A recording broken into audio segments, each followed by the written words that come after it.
Um, uh, all right, cool. Well, welcome everyone to another edition of our Grooms program meetings. Emma's not going to be hopping on the call today, so I'll just be the one working as moderator. But we have Alyssa and Adam joining us today, and we got a lot of great questions for our Ask Me Anything. So why don't we go ahead and start with just quick bio, introduce yourself, whoever wants to start. Hey, girl. Hi, I'm Alyssa DeBroten.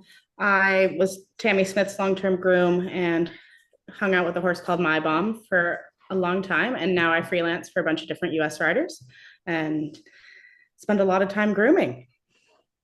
And I am Adam Short. I'm from the UK and I work for Tom McEwen and I have done for the last 5 or so years. And I'm currently out here in America. I'm repping my USA kit. Yeah. USA gear going on. I love it. I love it. And I am Tyler for those who haven't been on a call yet. If you have, you've probably heard my bio a million times, but I am Jenny Branigan's former groom, and I am now a sport and performance psychology consultant. So worked in the industry for a long time, did everything from vet teching to grooming, and now I focus on helping riders overcome fears, anxiety, and also part of that mission is helping support the mental health of grooms. So we like to offer these meetings to be able to have a space for people to ask questions and just kind of figure out some of the troubleshooting of being a groom.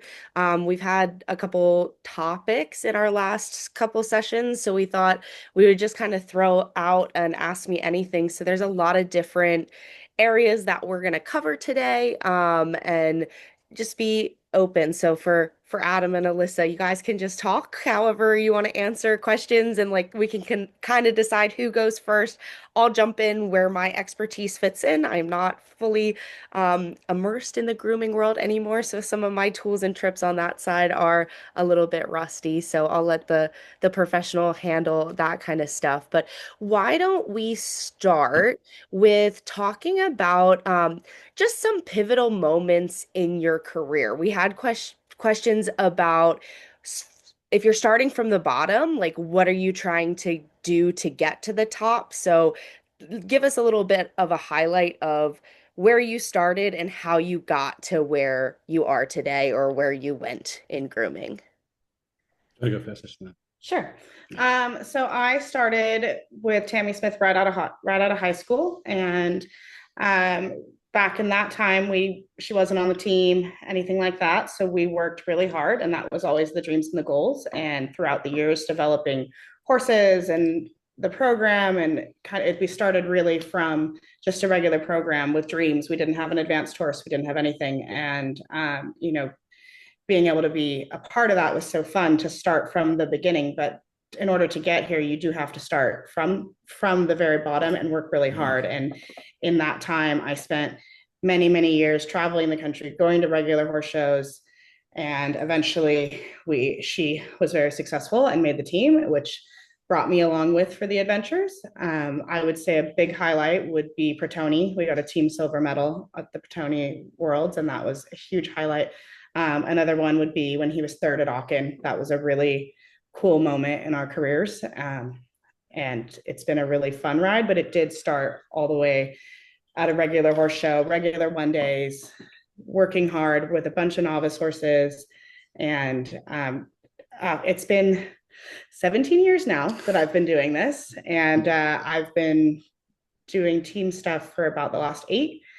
So I worked a lot of years before ever getting to do kind of the cool international stuff and the 5-star level stuff. Yeah, Your so turn. I was, so I grew up riding in a small riding school in the north of England, where I come from, in quite a rough area. And the riding school was kind of like a charity for like disadvantaged children, to give them a chance to access horses in the middle of the city. So I started riding there from probably 3 years old. And then as I grew up, I used to spend more and more time there. I would go after school and my weekends and my school holidays, just trying to spend as much time with the horses as I could. And from there, I kind of got to know a few people, and then would go and ride for whoever I could, wherever my parents could drop me off. And then it wasn't until I started a degree back in the UK, and I did a year of that, and really, it just wasn't for me at all. So I was I always had in my head that horses is what I wanted to do. So I kind of Googled a lot of jobs, applied for as many as I could. And there was one job application for William Foxpit. And it was kind of like, oh my God, I'm not even going to hear back from this. But if I get this job, I'm going to quit uni and horses is what I'm going to do. And I was so lucky that that night I got a call from his wife and she said, no, you need to come down, come for an interview. So that's kind of where my professional horsey career started. So I worked for him for 3.5 years. And that's kind of, it was a bit different to you, whereas he'd been at the top for a very long time. He'd done all the teams. So I kind of was there and then maybe got my experience kind of from a yard that had already been very successful. And then from him, oh God, frog in my throat. From when he started kind of getting a bit quieter and had less horses and wanted to kind of mellow it down a bit, I was ready to get busy and experience, like being stuck in. That's when I started with Tom. So that was back in 2021. And I've had some amazing experiences with him. But I think the highlight would have to be the Paris Olympics. Winning the gold medal at the Paris Olympics was really one of the coolest experiences I think anyone could ever have. It was amazing. Awesome, awesome. And I would say, similar, I think starting out, you really just have to be passionate about it. The first person that I worked for didn't even do FEIs. Like it was just a barn that had lessons, and she was the most advanced, but I was on the East Coast and I didn't even realize there was shows that like you went and stabled at. Like I was just like, oh, this is so cool and I want to do this forever, and just no clue or concept of what the sport could encompass. And then, moved barns. I think when you're starting out, it's good to get experience at different programs, at different barns. I was also unpaid, so I went to like a paid position and I was like, oh my gosh, like look at how much this can be a career as a groom. And that was when my sort of passion for grooming came. I was I'm very squeamish. I was not good at the veterinary side of things. So I actually used vet teching as a stepping stone to get to the top level. And I vet teched for Dr. Kevin Keene. And that's what actually helped me meet Philip and Boyd and Jenny. And I started grooming for Jenny after that job. And she was who I was able to do most of my big stuff with. I think for me, I loved it and I have no regrets about the time that I spent in the industry, but I had like the itch to explore the other avenues of my life, and that's how kind of I ended up studying sports psychology as I was grooming, and had the awesome privilege, like Jenny was awesome to let me do that, and I would go to the big events and I'd be doing my homework like literally hand grazing horses on my phone, or going to do things overseas. But probably the coolest was my last season grooming for her. We were over at Buccalo, and the US was the second place team. And then we came back and like literally got no sleep between Buccalo and the Maryland 5 star. And my favorite horse, Stella Artois, ended up being fourth in the Maryland 5 star. So that was pretty cool. But as far as like the advice goes starting out, I would say just be passionate, be open, and like don't think that things that you don't know. Like just be open to the experience and learning. Um, so sort of along that lines, we had someone that wanted to know specifically like what advice you would give to like middle school, high school age, instead of the you're already out. Like these are like young kids that have an interest in grooming. What advice would you guys say, or do you have anyone coming through the programs that's maybe on that younger side? And any reflections there? Yeah, I mean, I think what you've already said is like passion is like the key ingredient, really, and it's you have to be prepared to work hard. Like it is hard work, but I think if you're passionate enough about it, you love the horses, you love the sport, then you can build like a really successful career. And like I would say to everyone, my best advice would be go to as many places as you can, like learn as many different systems as possible, learn what works for you, and everything kind of along the lines. Don't be scared to ask questions. Coming in with the attitude that you know everything is probably the worst thing you could do. Like no question is ever going to be a stupid question, and don't be scared to make mistakes as well. Like if you make a mistake once, no one's going to shout at you. If you make it a few more times, they might. But if you make a mistake once, no one's gonna have you for it. It's all about like there's no one who's made it to the top without making mistakes. And I would just say, like, just get involved. Like, even if you're still in school and doing all of that, and you can't be full time, find somewhere that you can go part time, and just get your hands on horses and get and learn all of the things that you can, like from nutrition to the veterinary side to management, learning how the horses gallop. All of those things are all important pieces that you carry with you, and you learn. Everybody does things a little bit different, so it's a really good way to just ask different grooms, ask people, come up and ask at horse shows, like and practice a lot. Like I used to braid with no water, no quick braid, and I would just dry braid manes to get strong to be able to braid, and I would do that over and over and over until it was perfect. Yeah, I love it.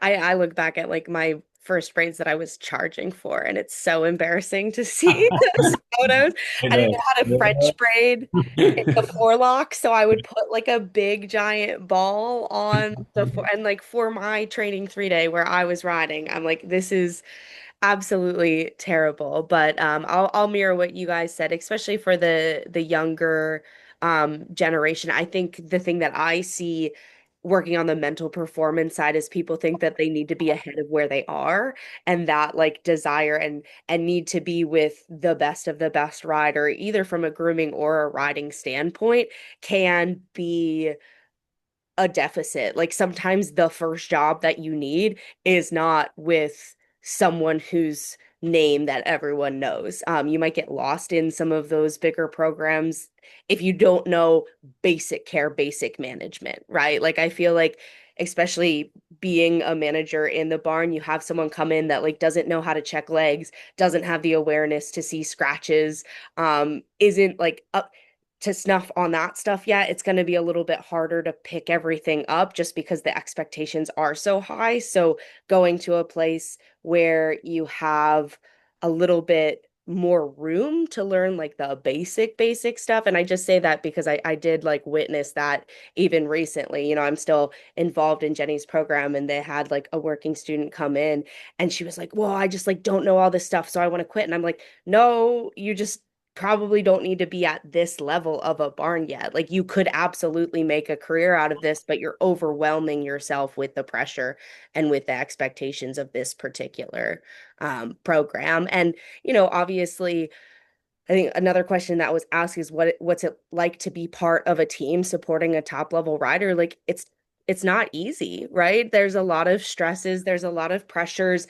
They have pressures from owners and sponsors, and we have pressures from all of that trying to keep the glue together. Do you guys have any other reflections on just what it's like to support these top level riders and be in the emotions of it all? I mean, it's intense. Like it's definitely intense. It's also very fun, and like there's high highs and low lows. Like horses are horses. They get hurt. Sometimes it doesn't go right. Sometimes it goes great. But I think it's important to really be even, especially in a competition mode where there's so much pressure at the rider and the horses all at once, that it's keeping a very calm like energy around the horses and the rider goes a long way. Like being on it, get everything done, have it done correctly, but being kind of just the zen so that you're not adding energy to a high energy thing is really important. um Yeah, I totally and agree. And then I think as organized as you can, like if you can be as organized as possible as a groom, that just helps the rider. Like for me, what I think is if I can do everything I can for the horse, then my rider can totally focus on what they need to do and they don't need to worry about anything to do with the kind of care side of the horse. So I think being as organized as possible and like you say, just being relaxed and calm in every situation possible. I've been quite lucky to work for two very calm, relaxed, kind of stress-free riders. So I've never experienced someone who's really kind of high maintenance, but I think it's kind of the same principle as you being giving the horse the best energy you can.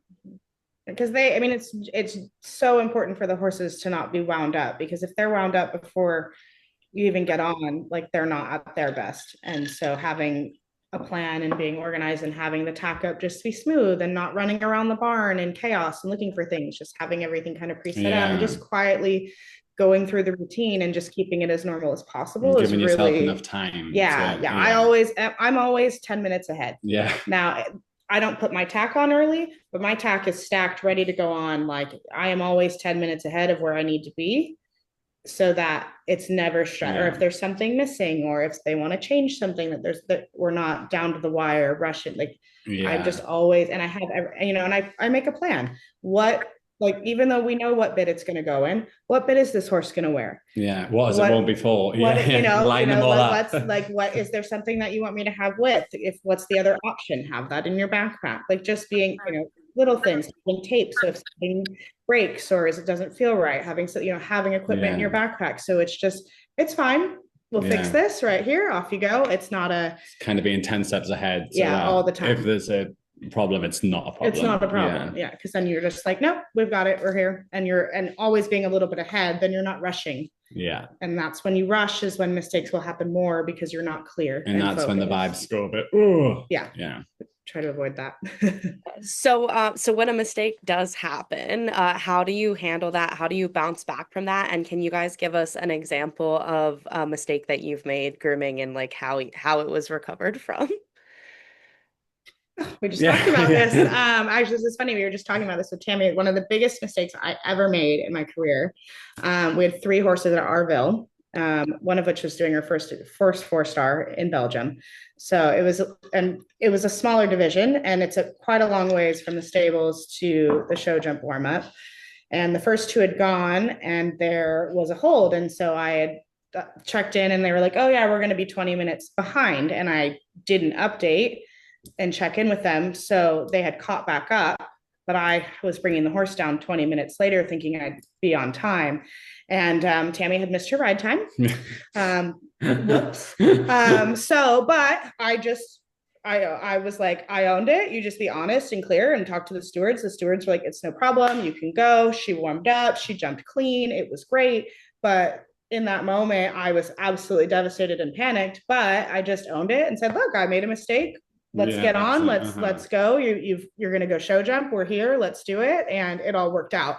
But it was definitely, I mean, I felt that's the biggest, that I'm never late. And that's the only time in my career I've been late, but I just had to own it and fix it and carry on. And I've certainly never done that again. So Yeah. I check a lot. Yeah. Yeah.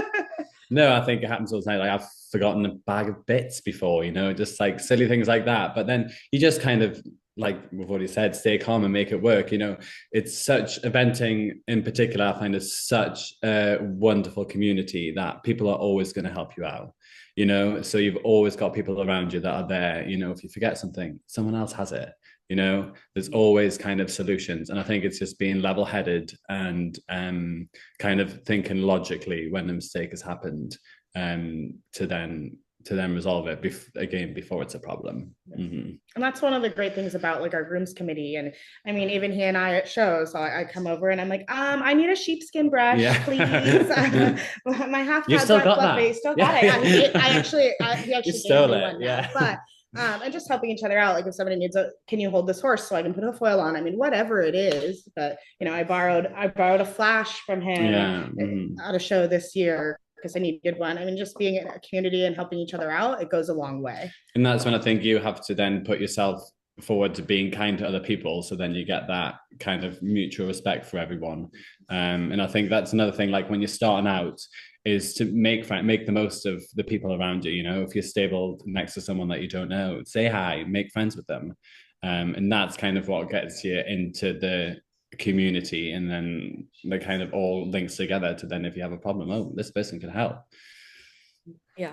Yeah, no, and I'm laughing right now from like the psychology perspective because like I'm going through and I've made some big mistakes like in my career. When I was like a baby like groom working student, I like left a horse in a stall overnight with like out one. And like obviously that's like oh like I was like I woke up at 3 a.m. I had been clipping this horse, right? And it was like at the bank barn, it lived outside and I just tucked it in a stall to like put my clippers away and somehow forgot that like I didn't turn the horse out. I wake up at 3 a.m. like I go to the barn early and the old guy there he's just like forget something Tyler and I'm like yes like Yeah, that's yeah, I just did. Yeah. like my heart is palpitating and obviously like the horse was fine. It was fine.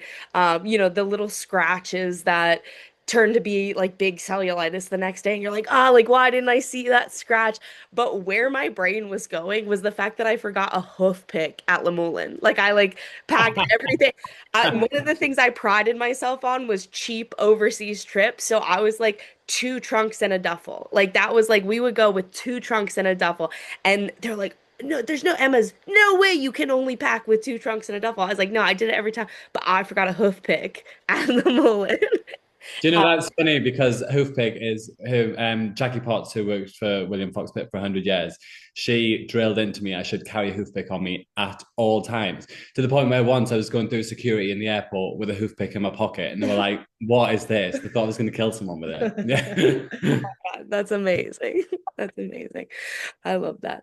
We Um, want yeah.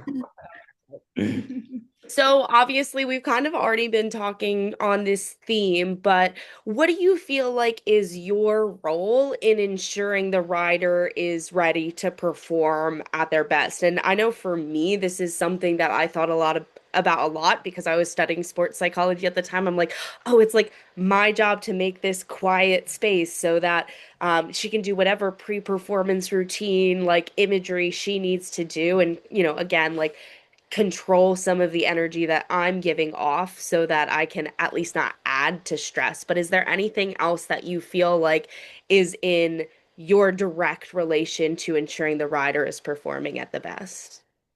I mean, I think just having a plan. Like, I know when I go to a new venue, because I go to new places all the time, I take the time, I go to every briefing, I talk to the stewards, I ask questions, I know what the path is from the barn to the warm up and Yeah, exactly how how long it long that takes. takes. And so Yeah. that when I go through and make a schedule, I have a plan and I know I go out and get familiar. Where is the finish flags? Where's the start flag? Like where is everything so that when my rider is like, wait, where I'm like, it's gonna be 6 minutes to walk down there. Mm. We're getting on in 4 and we'll be here. If we need anything, there's a tent right over there. The farrier stationed here. Like I get really I think that helps a lot just to know all the things. And if anything goes wrong or something's off, I have a solution because I've already kind of mapped everything out. And so I make this really detailed schedule so that everything is just very calm. And I think that that is a big piece. Yeah, yeah, and following from that, like, knowing what time familiarization will be, knowing what time the jog will start. As soon as there's an order for the jog, you need like go and get it. When the ride times come out, just be on it the whole time. And then I think, yeah, like if you have a plan and you're organized, obviously you need to communicate with your rider, but also give them space. Let them do what they need to do, but don't interrupt them when they're in their kind of pre-match practice. Well, and take really good care of your horse so Yeah, they don't have to exactly, worry and exactly. have them turned Yeah. out and with the right equipment so that there's no There's nervous nothing. Yeah, anything. You just go exactly. on, everything looks great. Cool, thanks. Get Yeah, on and we go to work. yeah.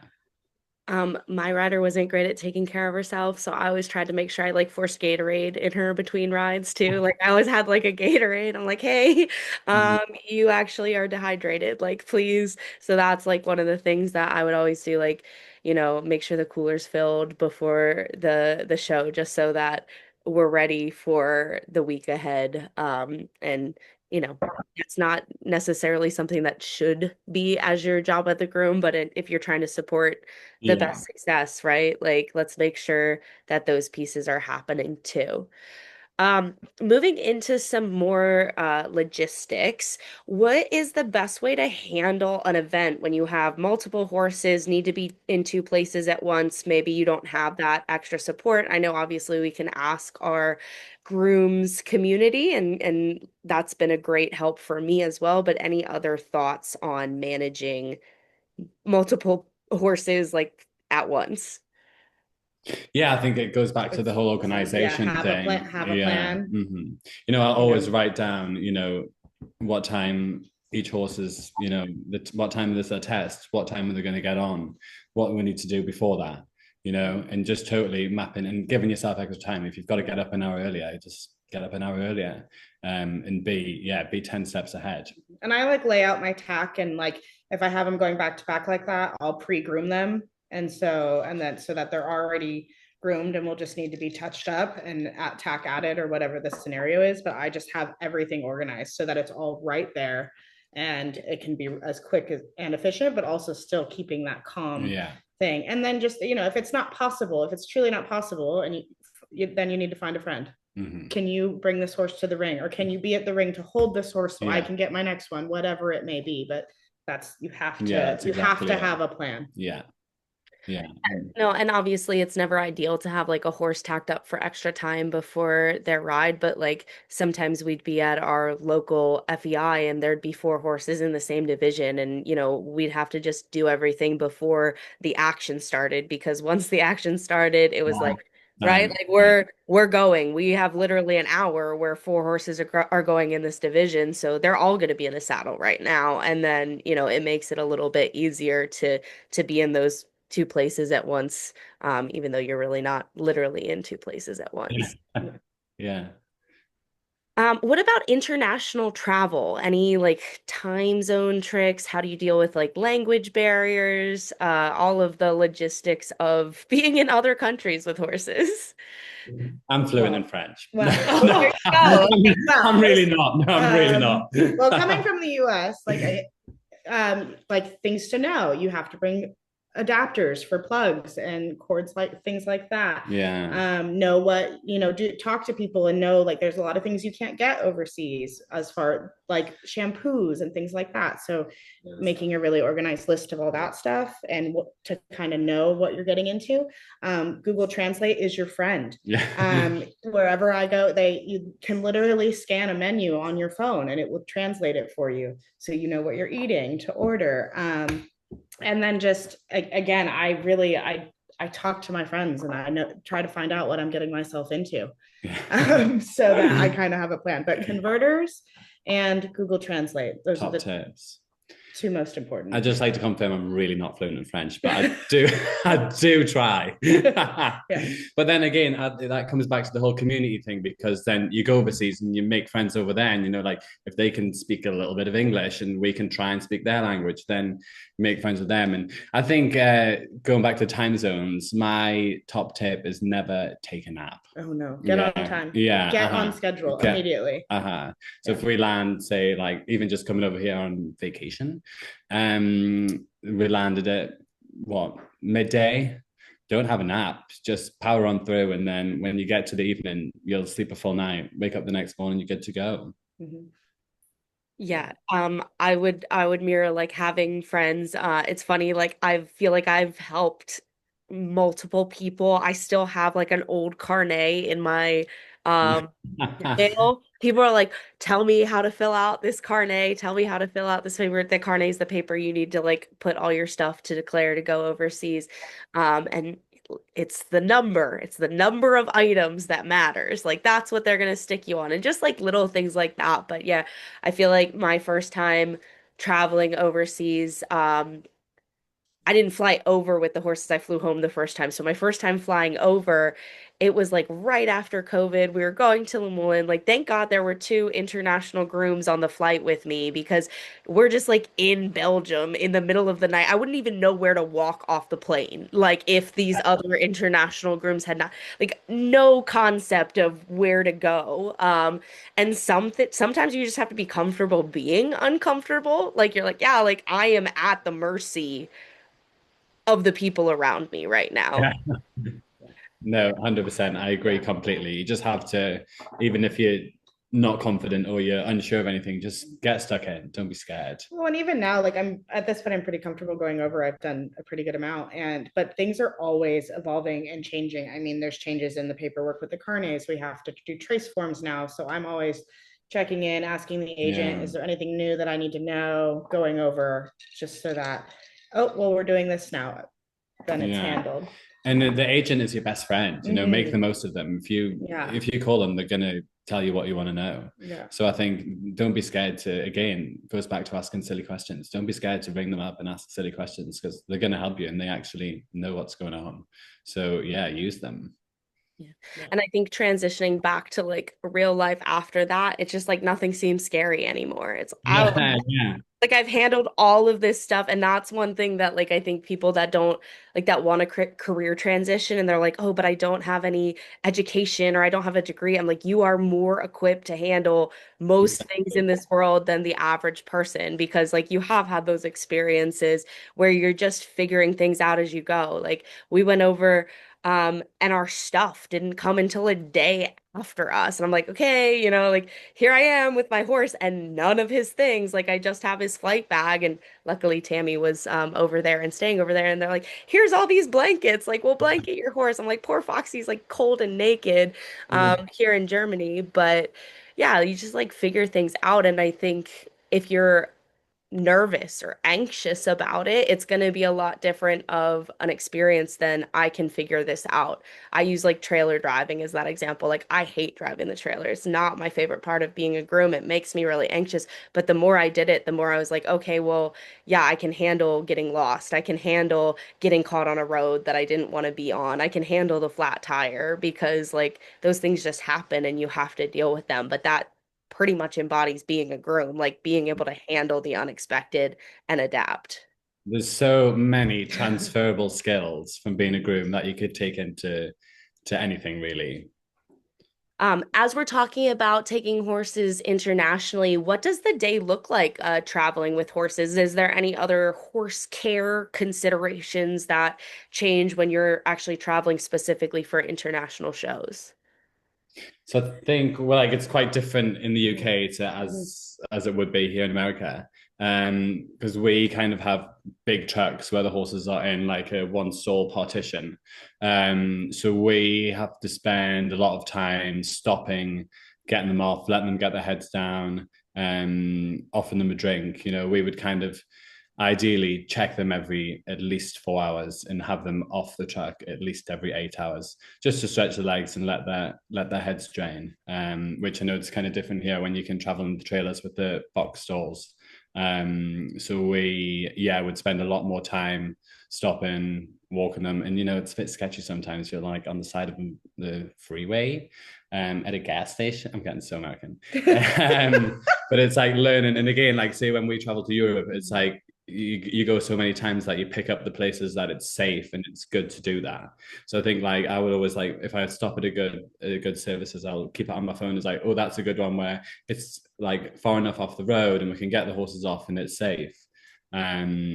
Whereas you guys tend to be more Well, we're doing more flying too. yeah. I mean, especially just like knowing your horses. Like my flight bag, there's always a thermometer. There is always GastroGuard. There is always NupaFeed. There's always extra meals and cookies and whatever I need to keep them comfortable. I always pack a sheet in case it's a little chilly um, for them. Just having kind of what they need on board goes a long way. And just knowing my horse, like if he doesn't seem right, if he seems nervous or anxious, just help them out a little bit. Make sure they have food that they're going to eat, that they're drinking water. If you have one that won't drink when they travel, run fluids before you go. I mean, there's a lot of things you can do. It's just horse Yeah, management and just and that comes back to really yeah, knowing your horses, and yeah, that's like something that takes time, eh? yeah. I always use this example. One of our horses, every time you muck out your stable in the morning, he always does a pee, always. So if you get somewhere and you're mucking him out and he doesn't do a pee, you think, oh, right, hang on a minute. It's just little things like that when you get to know them and you learn about them. That's when you kind of really make the relationship with them. And that goes back to you can pick up a problem before it's a problem. Adam, do you have to stop like the lorry? Like, do you have to like stop and record the stop like the lorry drivers do when you're just trailer? Well, in theory, yeah. So it's each of the trucks has like it's called the tachograph. So you like put a card in and you're supposed to drive for 4.5 hours, then take a 45-minute break. So in theory, you're supposed to do that. I'm not breaking the law, but a lot of the time with horses, it's like a bit impractical. Right? If you're going somewhere 5 hours away, you're not going to go for 4.5 hours and then stop for 45 minutes and then do the extra half an hour. So there's kind of ways to work around it, but it's being reasonable where you're not driving for too many hours and you're being safe, but you're also putting the horse's best interests first. Well, and that's also something on the American side. When we're over, we're using commercial lorry drivers who are wonderful, but also they are commercial drivers. They have to follow those rules to the T. Yeah, so you will be stopping. Yeah. I mean, I have pulled into horse shows and they've turned the truck off to unload the horses and they literally cannot start that truck or move it for another 45 minutes. I mean, like literally have driven into places and been like this now we may be walking a driveway, but this will not move for 45 minutes. But also knowing that in traveling with your horses internationally, like that you're like, oh, it's only an 8-hour drive. I'm like, no, you need to calculate for stop, not only fuel, but also brake spots. And then you just use that as part of your plan. So when we have those stops, that's when I'm getting out, I'm getting in there, I'm making sure everybody's heads are down, getting water, is everything normal? All of that happens in that time. But especially when we drove, when we went to Crotone, we went from France all the way down to Italy. It's a long way. It's a long the British flew in, but we drove. But that, that involved overnighting because they can't go past 10 hours. And so just having a plan and packing enough feed and everything we needed, because the rest of your equipment, I mean, you have to have it really locked into all your trunks because it's quite a task to bring an entire team's worth of equipment on lorries with your team horses. And so it's a bit of a squeeze. But it's a big planning effort. And again, just like, what do your horses need for this travel? Like, does it gets quite warm in the lorry. So picking what they're wearing is important. I mean, if you have one that kicks, they need hind boots. If you have one that sits back, they need a toe wrap. I mean, it's totally custom to what your horses need, but know what it is and know how long you're going and the best way to do that for your horse.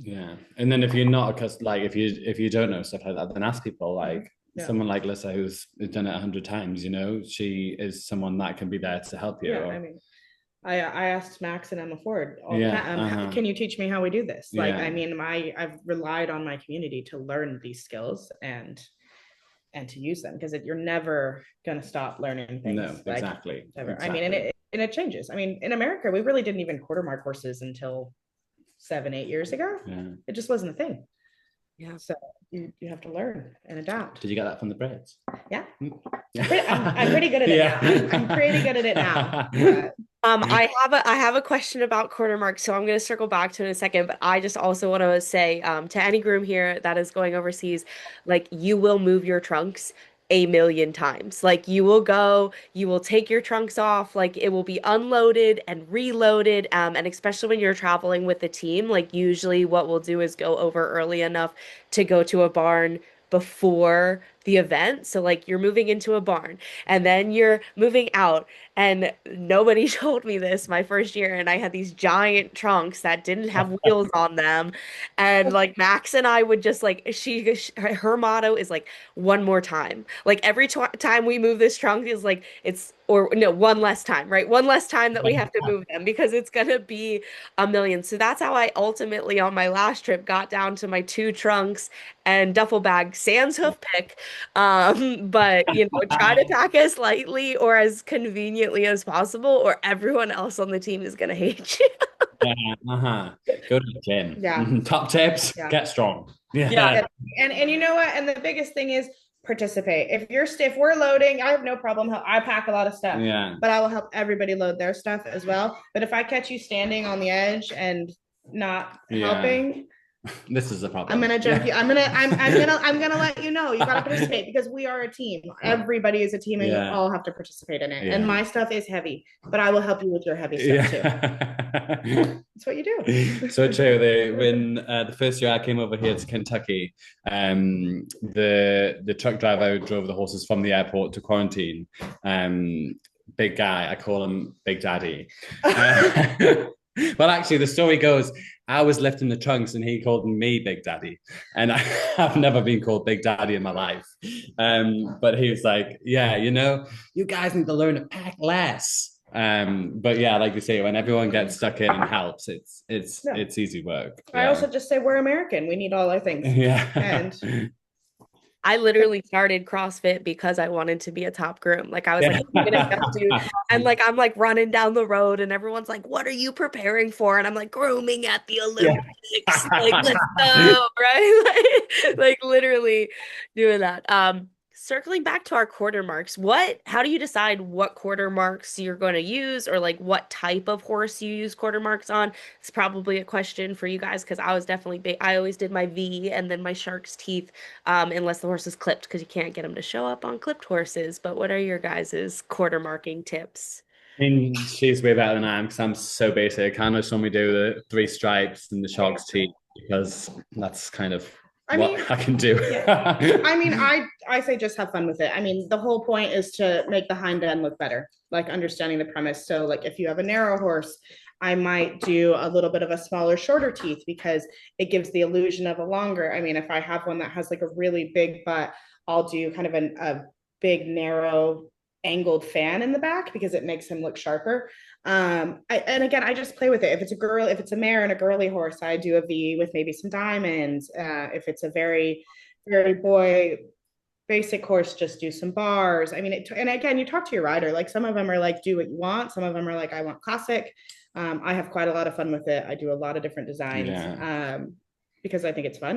But I kind of just play with it and practice and see what looks good on the horse. And then from there, I pick it. But I mean, I'm pretty well known for Yeah. having different quarter marks every day. I mean, Mm. and the thing is, when you're overseas, like they're quarter marked. If you're going for a hack, it better be quarter marked. Yeah. Like if you're going for ring familiarization, quarter market Yeah. and doing that and in that not only is it very good practice, but you can decide, okay, what looks Well, really looks, good and what yeah. What exactly do you do I want to like? send down center line. Yeah. That's I have a lot of fun with it. And just doing different things. But I probably need to get a bit more adventurous. I yeah, was gonna say, I was with Adam. I'm like, I did either the V or the three stripe. Yeah. And it Mm-hmm. was really just depending I on that. like Yeah. Yeah. like I don't know, like, it wasn't like a particular horse had particular ones, and I definitely don't think that Foxy was, quarter marked when he was going for what we call our snack hacks, which this is a funny story. We're at Bookalo. Eric Duvander comes up. He goes, "Where's Jenny?" I was like, "I think she's going for a snack hack right now." He like looks at me like I'm crazy. I'm like, "A snack hack? Like she's letting him eat grass while they hack." A snack hack? I love Mhm. that. I love that. So always snack hack your upper level horses. Let's get into some more of these grooming specific questions. We had a lot, especially with winter approaching, of how to keep horses clean during the winter. Maybe you can't, you don't have a vacuum. So like obviously a vacuum is a great tool, but if you don't have a vacuum, what's a good way to keep those horses clean during the winter? And there was also specifically questions about like black horses and getting the dust out of them.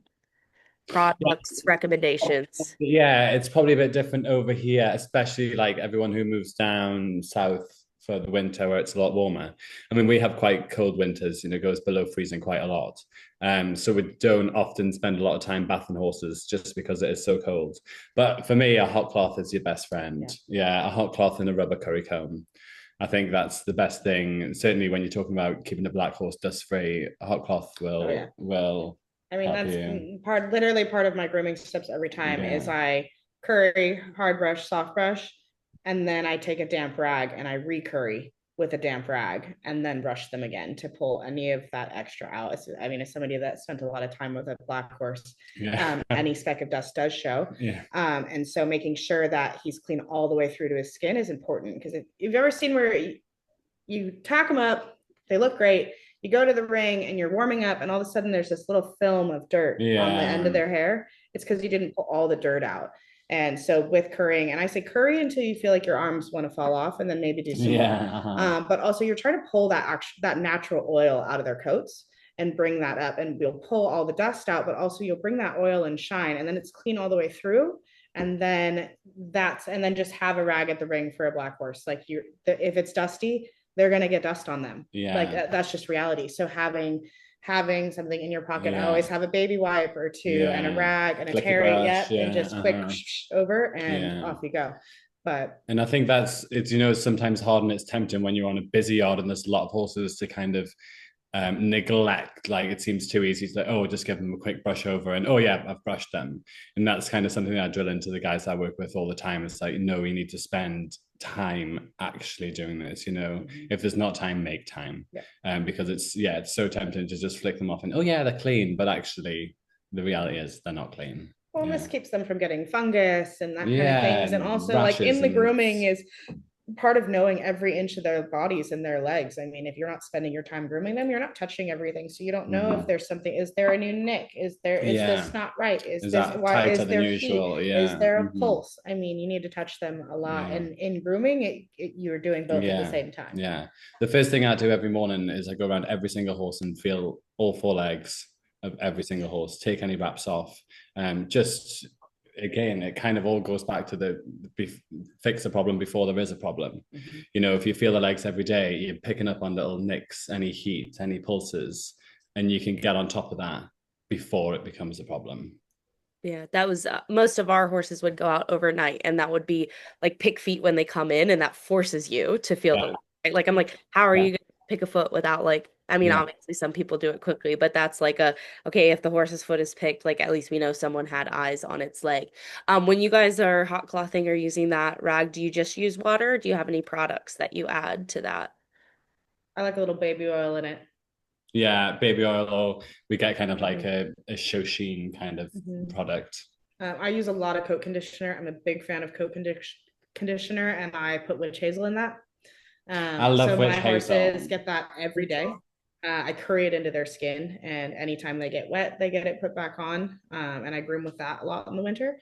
I don't like using a lot of like just Shoshin products at home all the time because I think it can be quite harsh and make their hair dry out and their skin. So I like a conditioner personally, and the witch hazel also helps with fungus and soothing. And so I will do a lot of I always cloth grooming them with witch hazel after I've clipped. Yep, yep. Always. Yeah. And just keeping them clean. I mean, keeping them clean is a lot of management. And yes, in the winter we can't be bathing them, but that doesn't mean they can't be clean. Yeah. So I spend a lot of time. I'm actually just looking. Alyssa's got a TV rolling, and there's just old pictures coming up, and there's a picture of my barn at Babington looking very shiny. Just come up right now. It's a screensaver. Yeah. Yeah. I like very shiny things. I liked him to be very, very shiny. Yeah.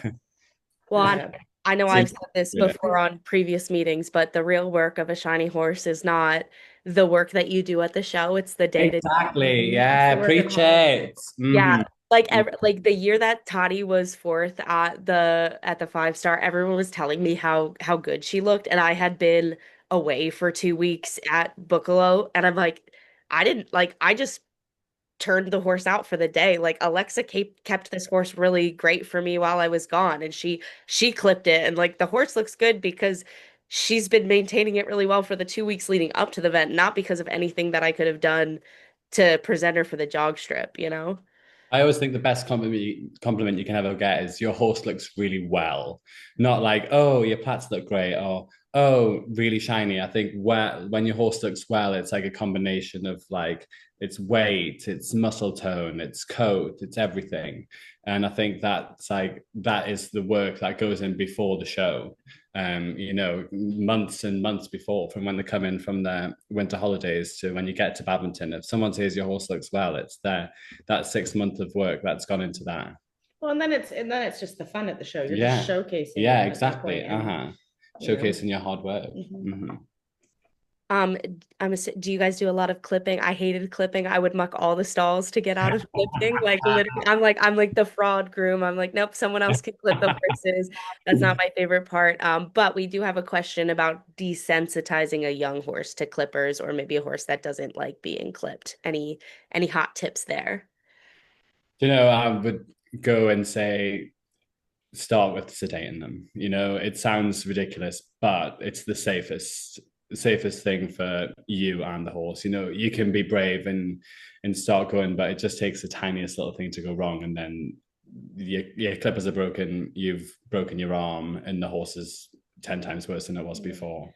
I wouldn't it's Yeah. probably Well, not the best thing to say, yeah. but Well, it's fine. it's the safest option and the nicest for everyone involved. Well, and just make it positive. I mean, like start with it, like start getting them used to the clippers without them on and give them cookies while and touching them with clippers all Yeah, the time, touching their face, touching their using legs the with them little mini on. ones And that then don't just make so having, much of a yeah, and then noise. just Yeah, running them, like just standing and not even putting pressure on with the clippers, just standing with them, feeding them cookies while the clippers are running. So until it's not a big deal and kind of gearing them up to that first clip. yeah, And then I would certainly sit with yeah, them as well.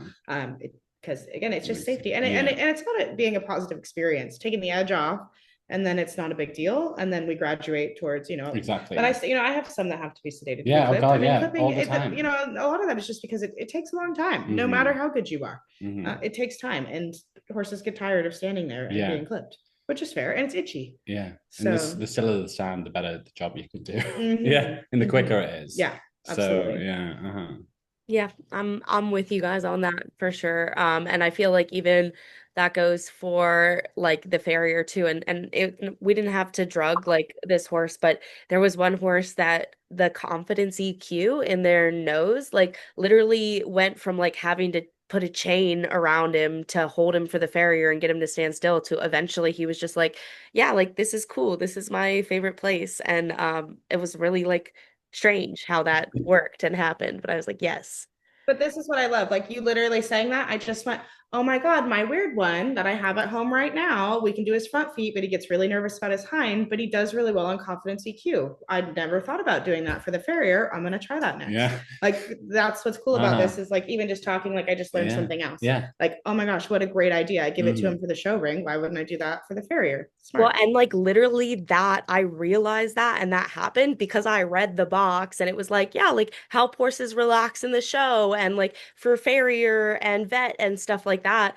And Jenny was sponsored by them and I'm like trying to do a promo and I'm like, I'm gonna use this on our horse that's bad for the farrier. And I'm like, oh my God, it works. Like, oh, I was like trying to Need a force the raise. promo. Yeah, And then yeah. it actually like did. It was not a placebo effect. I was like, oh, this actually, like, no joke. This horse wanted to kick the farrier in the head, and now he stands for the farrier. So, being curious and always looking for solutions as well. But yeah, no, a bad horse that's clipping, make it go faster for everyone and safer. Safety is Yeah. a big thing. It's the Um, most important Well, thing. it's for Yeah. both, but for both the horse and us. Hmm. I actually had someone come to my sports psychology practice and say, I want your help with my nerves and anxiety because my horse is trying to kick me on the cross ties. And I was like, okay, like you need to call a vet, you need to Yeah. call a animal communicator, but honestly, you should not just like let a horse try to kick you and like be okay with that, right? Like that's but Yeah. you don't feel like as equestrians we have like a really deep need to make things hard and challenging to feel like we're working enough, right? Yeah. So it's like, oh well, it must be something I'm doing wrong, like I must need to work harder or do this better when really there's other things that you can outsource too. Totally. Definitely. This is a grooming question specifically for you, Adam. What is the favorite routine of JL Dublin? Oh gosh. He likes a lot of things. He's such a lot of the top horses I've worked with have got some sort of quirk, and there's something about them. And he is honestly the easiest horse I've ever had to deal with. He's such a friendly guy, so easy, copes with everything, doesn't get wound up, likes being in the stable, he likes being in the field. His favorite thing would probably he loves scratches. You could scratch him all day long and have a great time. But at a horse show, he would spend as long as possible out grazing. That would be kind of his favorite pastime. Yeah, I could stand for. I just hold him on the end of a lunch line, and he just kind of does what he wants. And that's when he gets mad when I'm going with multiple horses and he's involved. If I'm taking two together, he's not happy about that because he likes all the attention.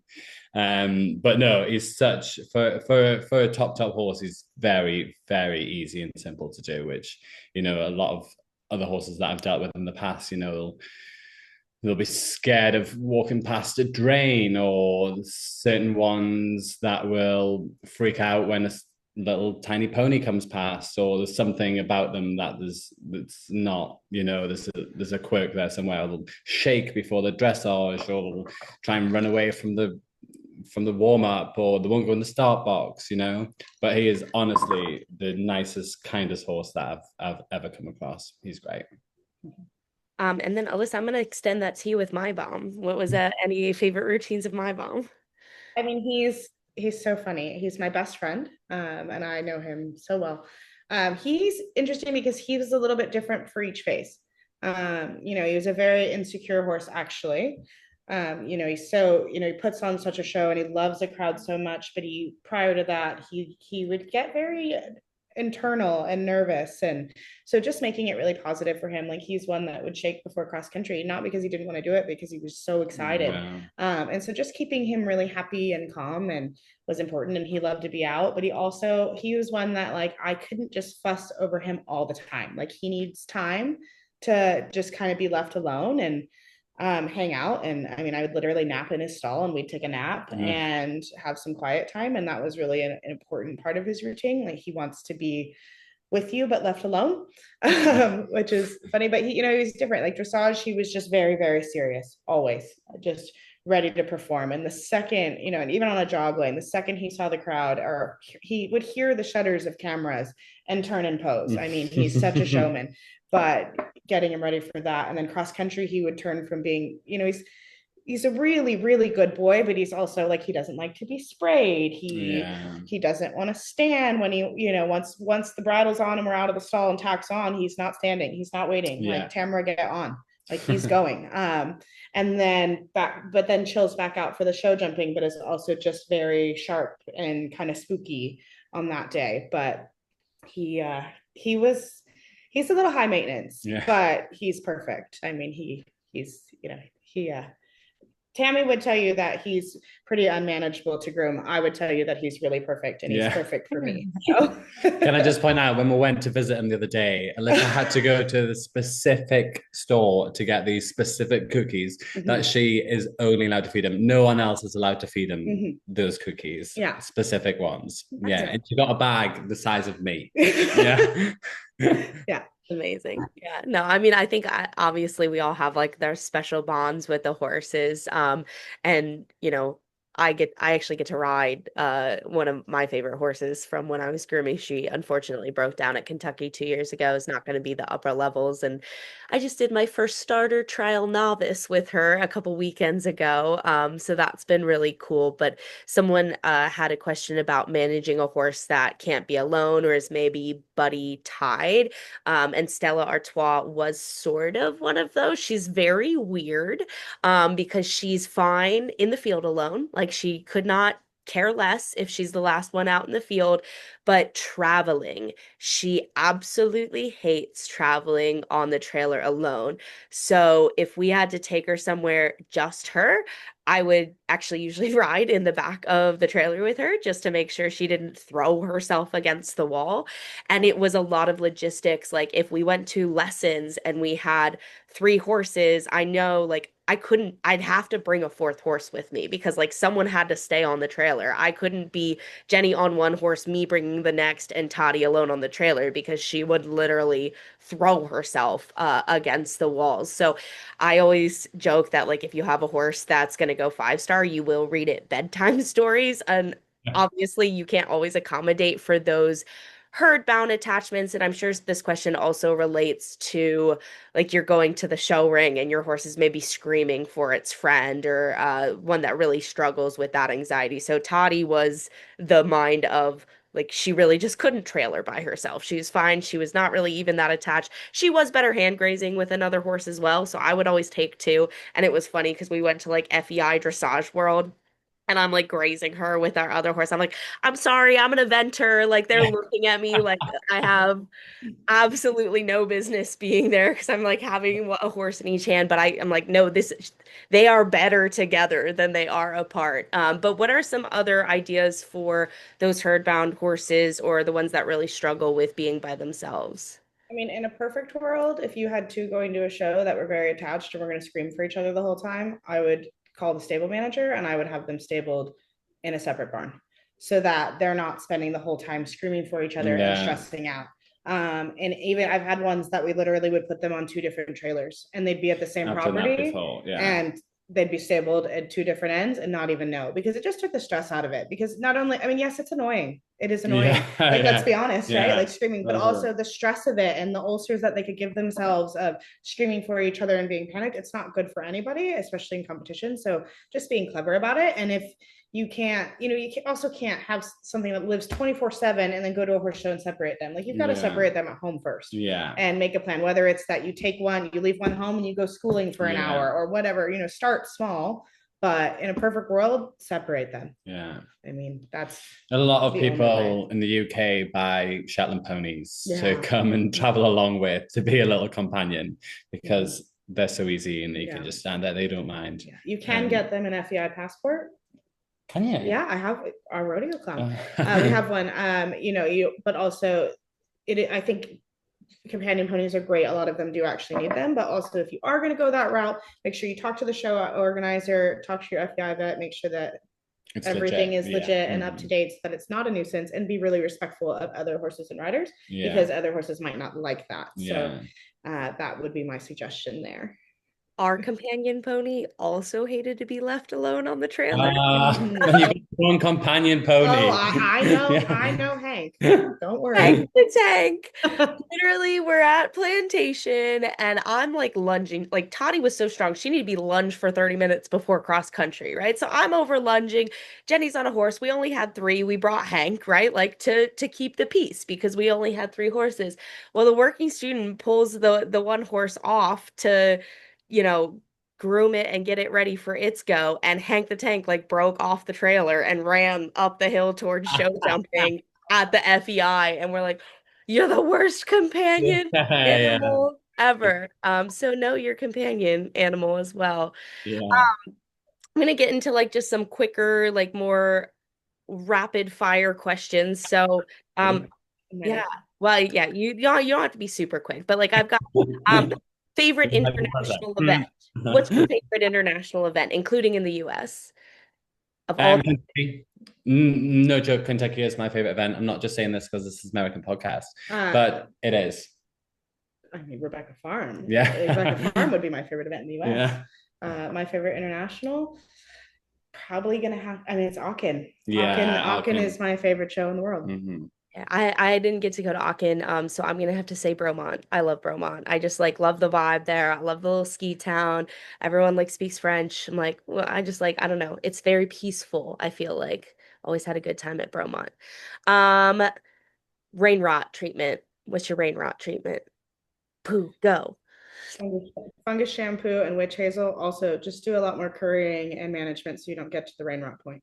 It's very much what we call like. Like there when the hair on the back under like that. Okay. Yeah, Yeah. yeah. Yeah. Mhm. Just and don't put blankets on them when they're wet.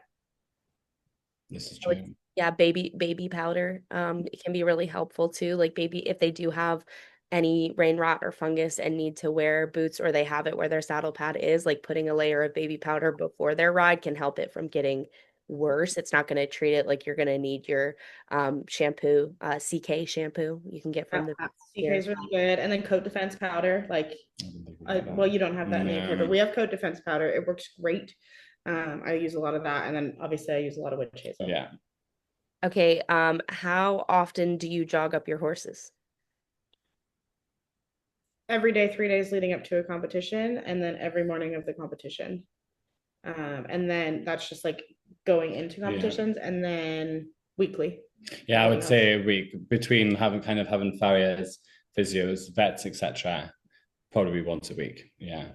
Yeah, once a week. And then obviously like after they gallop, after a show, like Yeah. you know, Yeah. we do our Yeah. jogs. I would message like accepted, like that would be our like video of the horse, like, oh, they've been Yeah. accepted after. Um, Favorite part of the job. Uh, Honestly, my favorite part of the job, first and foremost, is the horses, but just the I mean, this is my life. Like, this is my community, my friends. I'm really lucky because I have friends scattered all over the world. But my favorite part is like we get to do horses and we do it in a community and we all support each other. The riders, Yeah, the grooms, the horses, it's all part of it. And that's what I love. And yeah, the travel is pretty good. yeah. I would agree. Like the horses are always come top, but the community around, like, there's not many other sports or even disciplines where like the grooms are friends with different riders who are then friends with the farriers who are then friends with the physios. Like it's just such a great community to be part of. Yeah. Yeah, the people, yeah, the horses make it, but the people around you make it very special. Yeah. I think my favorite and least favorite part of the job when I was grooming was that you can like always learn something, which means that you're gonna have times where you're frustrated because you think that you should know the thing that you didn't know and you're making another mistake. But like I just feel like this is an area where you will learn something new every single day that you do it. And especially because I think one of the bigger parts of the burnout people feel is like monotony burnout more than anything else. Being open and exploratory to those things that you're learning can really help. And that's what I loved. I'm like, I'm learning something new every day. And, maybe it's because I made a mistake today and I'm a little bit mad or frustrated, but that's why I do the things that I do. Yeah. I do like the pressure. Yeah, I I, like the I pressure. like the pressure. Yeah. The pressure of like big competitions and big things, and but we're it's quite an intense sport. And I like the pressure. Mhm. It makes me feel like I am rising to the level, and I Yeah. want to do the best job, not only for the whole thing, but rising to the pressure. I think it's a very Yeah. cool, unique I thing. agree. Okay, what is an odd habit or thing that you do in the barn that you're fanatical about? So one thing that like might be a little bit strange for someone to hear, but you're like, nope, it has to happen this way. Because, well, it's probably not that strange, but picking the feet out every time the horse leaves the stable. That is my biggest rule. Yeah, every time. Every Yeah. time it leaves the stable, comes into every time. Yeah, I mean, I would Feet say down. like I am in that same line. Like I am compulsively clean. Like my horses are. You will never see me take a horse out to hand graze that isn't groomed, Yeah. hoof oiled, Hmm. sheet on, whatever outfit. I mean, everything is. The boots will match the. I mean, I'm a bit nuts, so like the whatever boots the horse is wearing will match the sheet and the. I mean, everything has to match. Everything will be immaculate. Everything's always organized. Like you will never open a trunk of mine and have it be a Yeah. mess. I mean, I don't think you'll Yeah. ever walk by my barn aisle and it's not swept and Yeah. my stall's not clean. But that is, I mean, Yeah. I would say that's, Yeah. I mean, Yeah. a big thing. But I Okay, love well, I'm that. gonna answer with a real like I feel like those were pretty normal. Like those, Yeah. I'm like that's Mhm. not like oh that's odd. I'm very fanatical about the order of operations that you like clip a 5-point breastplate on because I had like when I was very, very young, like at an up-down lesson barn, there was someone doing a saddle fitting and the horse like spooked in the cross ties and ended up having the saddle drug by the how it was connected to the breastplate, right? They hooked the top, but like and nothing else was clipped. And someone in the ring had a very bad fall that had very serious repercussions. So as I'm going, I leave the top clips for last and I try to always have a hand on the girth or on the horse so that I could pull the saddle off if the horse were to spook or something would go wrong, so that the horse is never going to have a saddle dangling around. So that's like, I'm like, every single time I do a I think breast. you need that That experience to safe, pick up yeah. them little The things. safety, I Yeah. mean, safety oriented is right in Hmm. there. Like you will never even touch your, I will never put a halter on and not clip the chin strap, even if I'm walking it across the stall. Like I will Yeah. always clip it because like those safety things, I'm a bit nuts about that as well. She's nuts. But I Yeah. saw one, it wasn't clipped and it shook its head and the clip went straight in its eyeball and that horse doesn't have an eye. Yeah. So I will never, things like that, I'm Yeah. nuts about. I Safety. have a funny add-on question to this. Are you a leg strap or tail strap blanket? Like, because I feel like this is like the great divide in the horse industry. Like, some people hate the crisscross leg straps, and some people hate like just a tail cord. And I was in a barn that like we had to have crisscross leg straps on, and then some people say no, absolutely, we cannot have crisscross leg straps. So where are you guys sitting in leg strap versus tail cord debate? Okay, I'm both.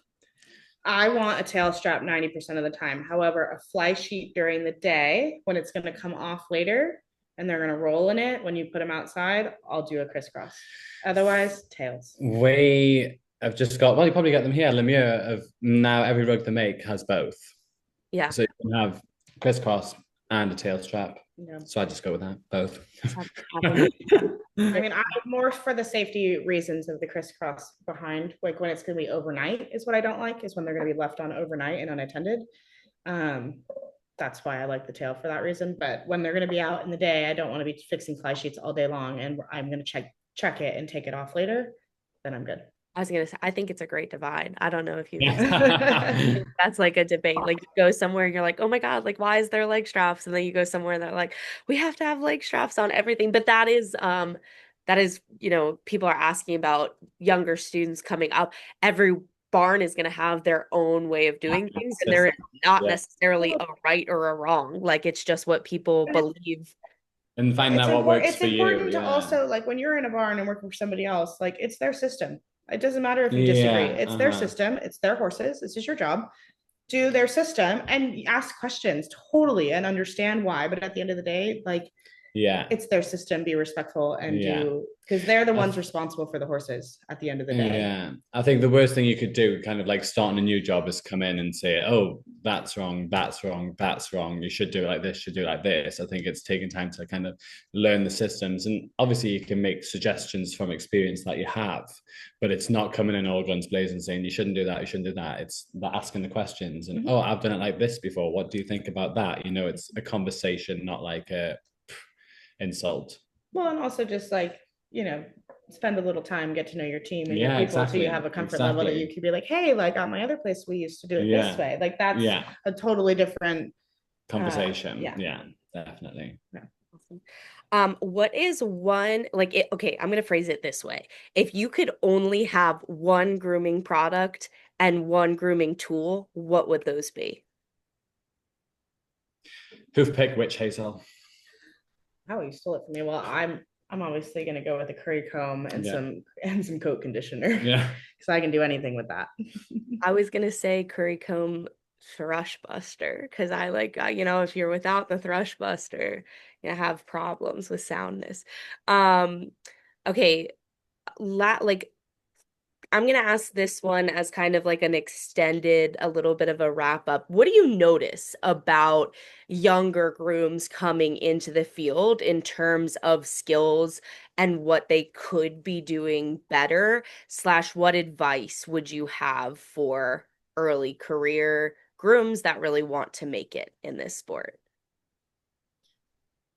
Well, I think that it's really important to just have an open attitude, be willing to take things in and learn. You're going to work hard. This is not easy. Yeah. It's also not glamorous. Like it sounds glamorous, like we're traveling and doing the things, but it's not. Like we are mucking stalls and we are walking horses and tacking them up, and it is difficult. And we feed horses, we muck turnouts, we do everything. Long hours. Nobody's above anything. I mean, I did 10 paddocks today. Yeah. I mean, no, like you have to do the groundwork and work hard to then get to learn the other pieces. Exactly. Like if the horses aren't taken care of, we're not tacking them up to groom them, like to get them ready. So like know that the basic things are as important as the fun things. Yeah. And then ask questions, but do it in a way that is, that's positive and learning, and don't question the way somebody does something. Ask questions and unlearn and understand why. I think is the best advice I could give. And then like talk to your head groom, talk to the people you work with. Like if you come and ask me to quarter mark, I will do it with you every day after work if you ask me. But if you don't make the initiative to do it, I'm not gonna, if you don't care, I'm not gonna go out of my way to teach you. Yeah. But if you ask me and you say, hey, I really want to learn this, I will practice with you every day. I mean, I'm in. Yeah. And I think kind of from a head groom perspective, it's like you need to like lead by example. You need to be working 10 times harder than everyone else, not saying, oh, I'm the head groom, so I don't need to muck out that stable. I don't need to go and poo pick the paddock. Like it's like leading and showing that, we have to do this, you have to do that, you have to do that.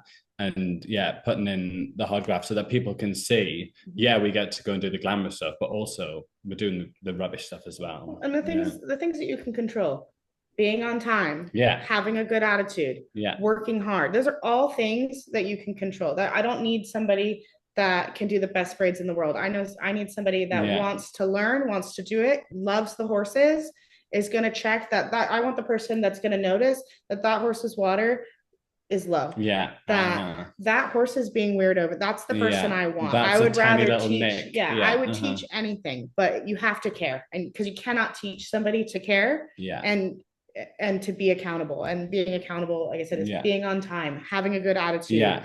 You know, all Smiling, of enjoying smiling. it. I mean, You know, it's a serious and professional job, but also you can have a lot of fun. mhm, You know, there's times where you can have a joke and a laugh and enjoy, and there's also mhm, times where no, serious, yeah. this is, and it's kind of knowing and respecting that kind of, Mhm. yeah. I mean, we have a great time. We have a and great time. at very high level, intense Yeah. competitions, but we're Yeah. very stressed. But we have a We great smile. time, Yeah. and we do Smile. laugh, even when it's stressful. We're like, Yeah. well, Yeah. you know, like I stressed out before even doing this. Like, Yeah. this is not my wheelhouse. My wheelhouse is the actual brushing. But Yeah. you know, we just have a laugh and have a Yeah. smile, and you know what? We're gonna do it. And if it doesn't go perfect, we're gonna learn from it and Yeah. go from there.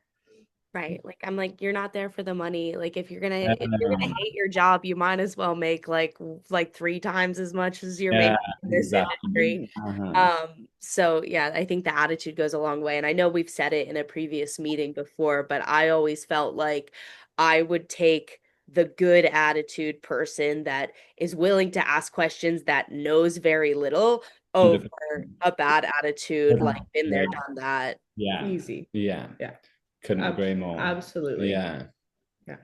Awesome. Well, we've done a great job of answering questions. Someone did ask a question of if there's any in-person grooming clinics. Emma Ford is the go-to resource for that. So, world-class grooming for horses, that's actually like how I became a groom. I was at a barn that a world-class grooming horses clinic was being put on, like at their very beginning, and I bought the book and I was like, oh, like you can make the aisleway look really cool if you rake this certain direction. Yeah. Like that blew my mind. I was like, oh, I'm like so excited. And I'm like at Bookala, like doing the whole aisle, like every Yeah, herringbone. Here we go. yeah, yeah, I forgot the word. I'm herringbone in the thing. But I that we may if we didn't get your question, it's in the queue. It will be answered. We do these a lot with new professionals on. Do you guys have any closing comments or words of wisdom before we sign off for today? Well, just on the in-person stuff, our USCA Grooms Committee, just keep an eye on our page because we'll post it. We're going to do some education stuff at WEC this winter, and also we're going to have some stuff going on in Aiken if you want to get involved. But just keep an eye on our USCA Grooms page. We're really good about posting what we have going on for that. And if you're in the UK, hit me up. Yeah. In closing, like don't, you know, it is a long journey. You are going to work hard, but like it's also like we need good grooms, and if you learn and love the horses and work hard, like that's infectious, and you will get to the level. Like it's if you want to do this and you believe in it and you do a good job and take good care of the horses, you will the you will correct get attitude there. towards And it. like, you know, all the other stuff is you're just learning. Like it's just brushing at the end of the day. Like, you know, it's but having that, you can get anywhere. I mean, I never thought in a million years that I was gonna go travel overseas with a horse, and that this was gonna be my life, was grooming horses. And I'm very happy it is. Me too. 100%. I really do love it. I'm 34 now, and I'm still hooked. I mean, I love it. I really do. No, I'm the same. I came from kind of like a total, for most people in the UK, I came from the total different background to everyone else, but it just shows like, you know, the kind of disadvantaged rough kid from this rough city can like go to the Olympics, you know.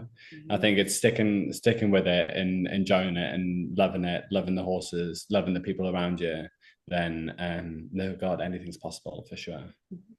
Yeah, I think there's that parable of someone laying bricks, right? And like you ask him and oh, well, I'm just laying bricks, or I'm building a house, or like I'm building like a home for people to live in.